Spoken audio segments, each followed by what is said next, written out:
इसी का परिणाम है कि ये डेटा आज हमारे सामने है कि इतनी बड़ी आबादी का हिस्सा इस तरीके से जीने को मजबूर है।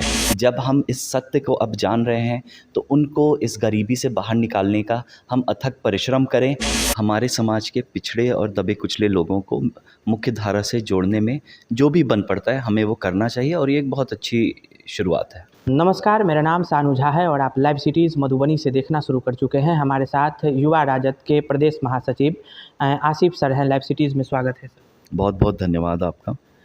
दिवाली आने वाली है, छठ आने वाला है, उसके बाद कल खुद जिस पार्टी से आप ताल्लुक़ रखते हैं तेजस्वी प्रसाद यादव की कल जन्मदिन है, किस तरीके से शुभकामना देना चाहिए?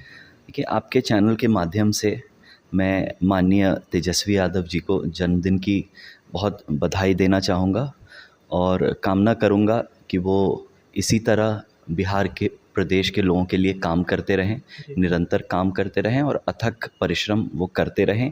और मैं ऊपर वाले से कामना करूँगा कि वो सेहतमंद रहें।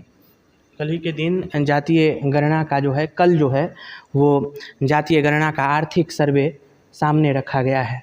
उसके बाद तमाम चीज़ों को देख करके जो 65% जो आरक्षण था उसे बढ़ा करके 75% कर दिया गया है। किस तरीके से देखते हैं इस माजरे को?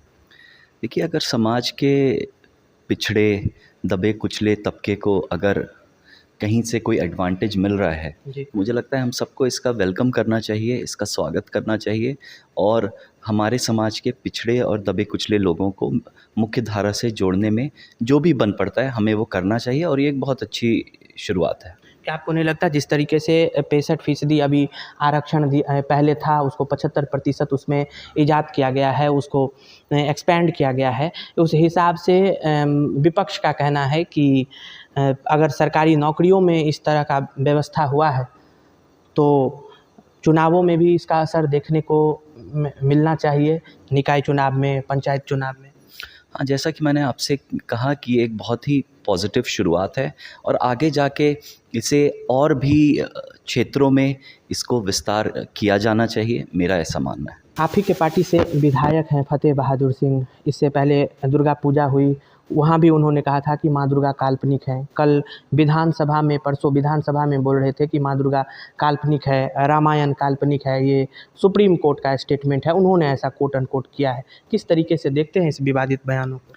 देखिए, हमारी भारतीय संस्कृति बहुत ही सुंदर संस्कृति है और ये संस्कृति हमें सिखाती है कि हमें हर किसी का सम्मान करना चाहिए और हर किसी की धार्मिक आस्था का हमें सम्मान करते हुए समाज में लोगों को जोड़ने का काम करना चाहिए और समाज को आगे बढ़ाने का काम हमें करना चाहिए। तो ये इस तरह का स्टेटमेंट राजद को घात पहुंचा सकता है, क्योंकि अभी जिस तरीके से राजनीति की बाहर बयार जो आप कह सकते हैं जो बही है, उससे मुख्तलिफ ये स्टेटमेंट है। मैं फिर से अपनी बात को दोहराऊंगा कि हमें हर किसी की धार्मिक आस्था का सम्मान करना चाहिए। हमारी भारतीय संस्कृति और हमारे भारत का संविधान दोनों ही हमें ये बात कहता है और हमें इसका पालन करना चाहिए। 35 सालों से लालू प्रसाद यादव और नीतीश कुमार की बिहार में सरकार रही है। कल इसी जातीय गणना के रिपोर्ट के अनुसार जो SC/ST कोटे में सबसे अधिक गरीबी पाई गई है, 34% इनका जो आबादी है वो आबादी के पास 6,000 से कम ये लोग कमाते हैं।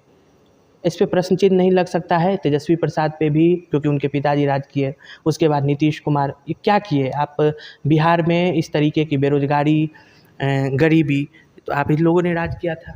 देखिए, आज जो ये सर्वे हुआ है इसी का परिणाम है कि ये डेटा आज हमारे सामने है कि इतनी बड़ी आबादी का हिस्सा इस तरीके से जीने को मजबूर है। तो मैं माननीय मुख्यमंत्री जी और माननीय उप मुख्यमंत्री जी का स्वागत करूंगा कि उन्होंने, और मैं उनकी सराहना करूंगा कि उन्होंने ये सर्वे करवाया और ये समाज की सच्चाई हम सबके सामने रखी है। अब हम सब का ये कर्तव्य बनता है कि जब हम इस सत्य को अब जान रहे हैं तो उनको इस गरीबी से बाहर निकालने का हम अथक परिश्रम करें और जब तक उन्हें गरीबी से हम बाहर ना निकालें तब तक ना रुकें, ना हम थकें। विपक्ष का कहना है कि बिहार नंगा हो चुका है। अब इस डाटे के आने के बाद क्या मुंह दिखाएंगे महागठबंधन वाले, इंडिया वाले?